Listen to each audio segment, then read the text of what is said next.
The year was 1875. Deep within the golden heart of West Africa, in a small village shaded by mango trees and echoing with the hum of drums, lived a chubby young girl named Efuru. Her cheeks were round like moon fruit, her laughter bright and unbothered by the stares of those who called her different. She was 10 years old when the slavers came, white men with rifles and money, followed by traitorous locals who spoke in whispers and promised silver.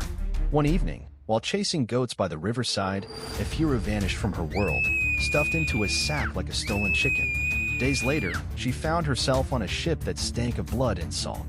The sky was gray, the water endless. She heard no drums, only the cries of others torn from their homes. When she finally landed, England was cold, gray, and cruel.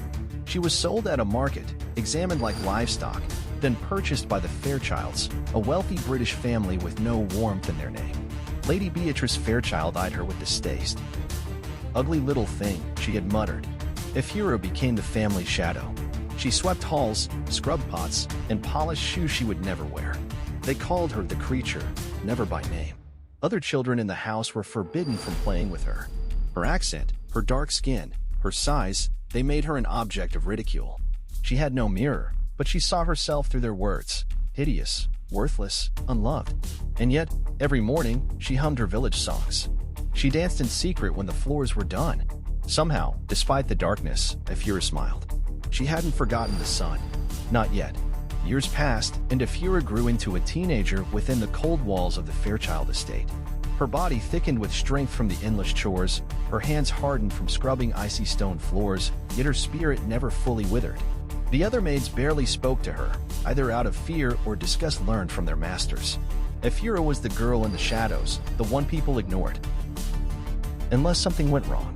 Then, it was always her fault.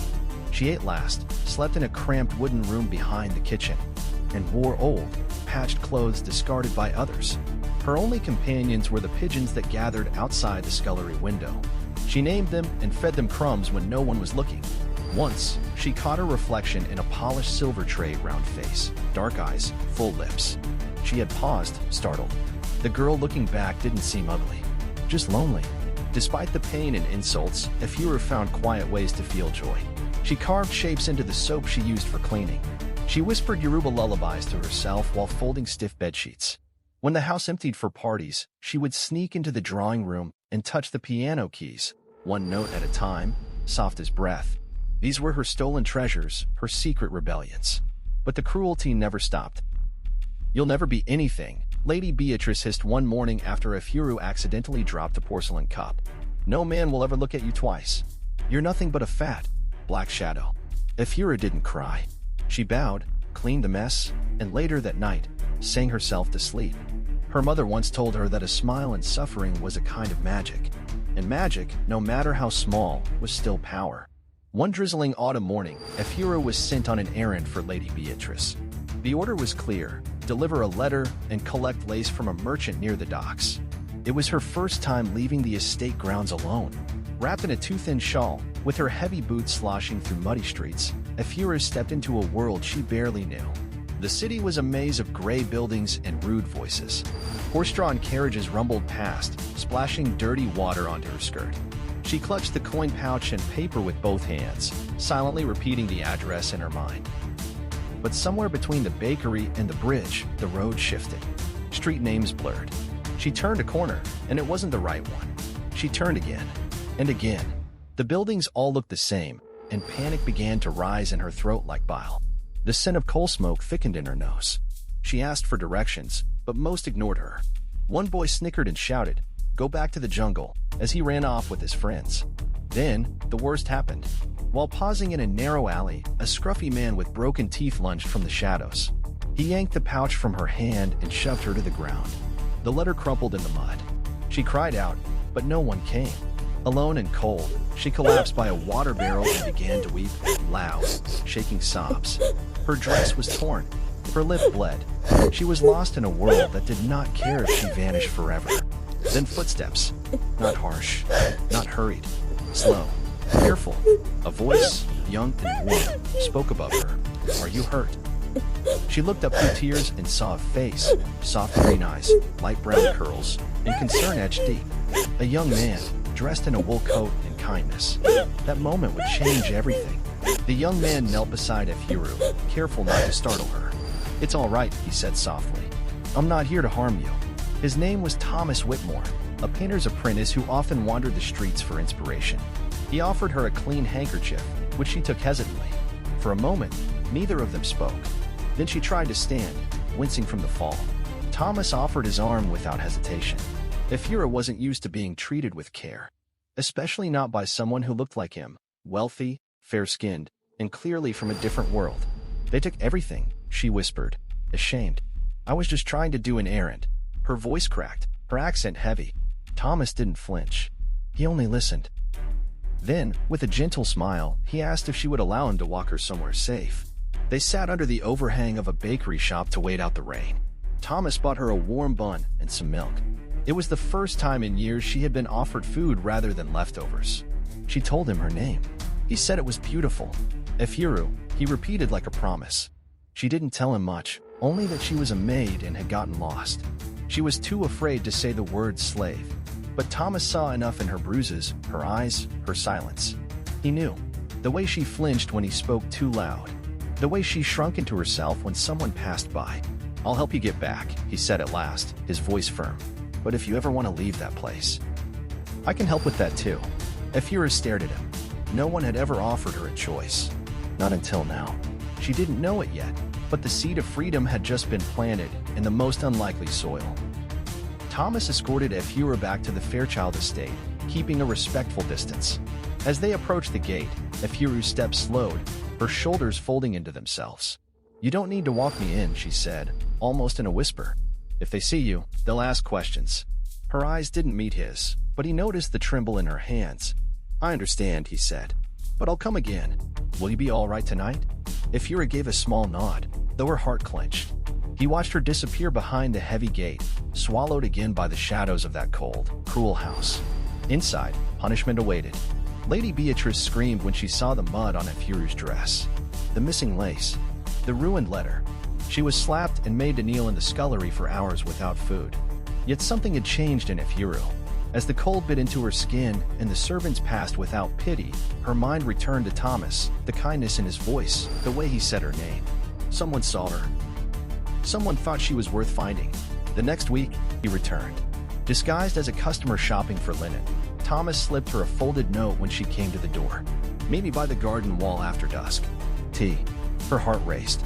That night, after chores were done and the house quieted, Efura snuck into the garden.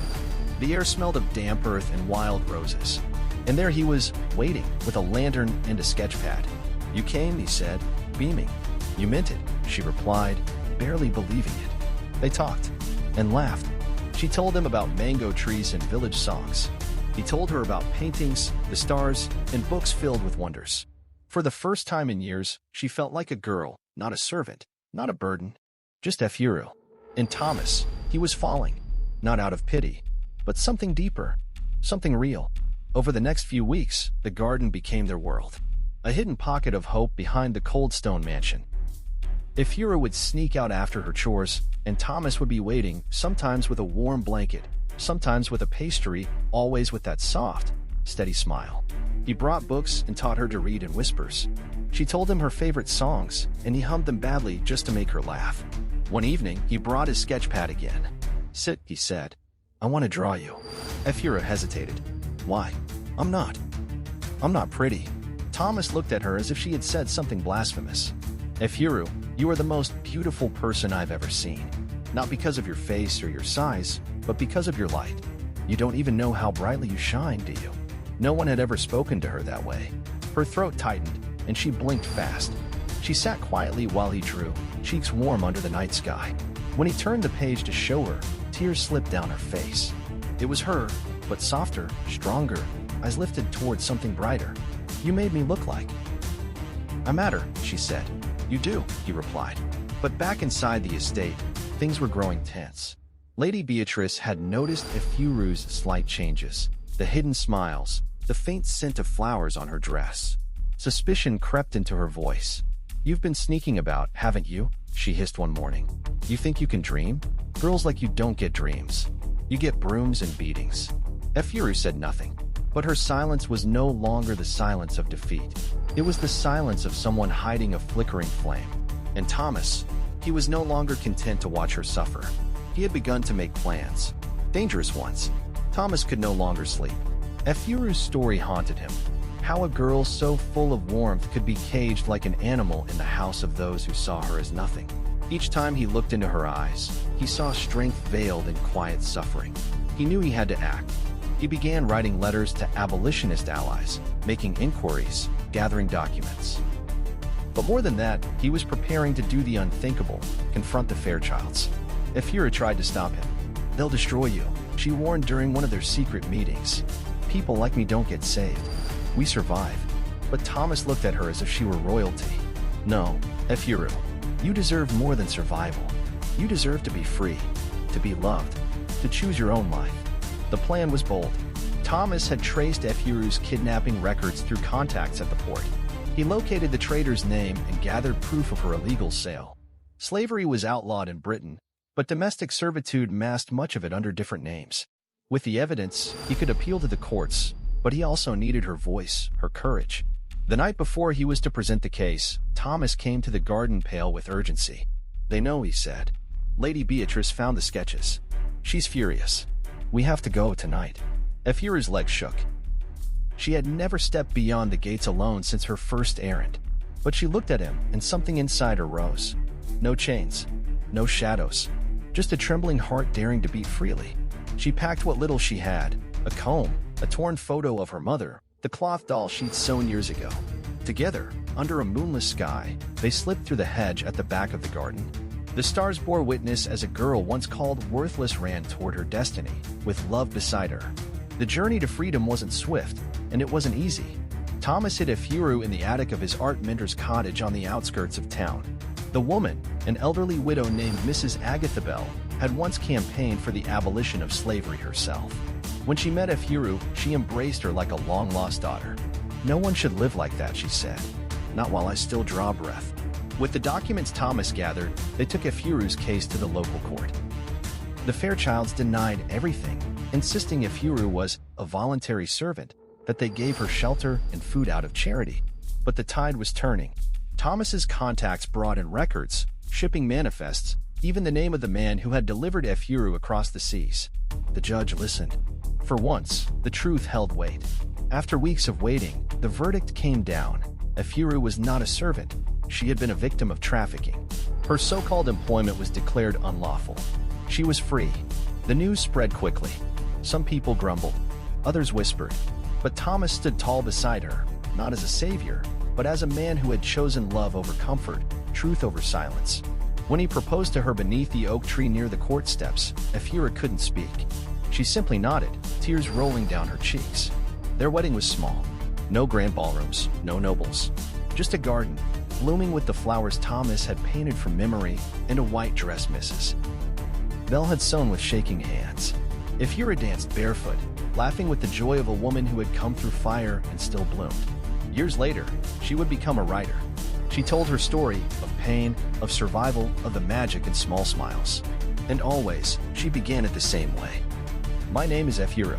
They tried to bury me, but I was a seed.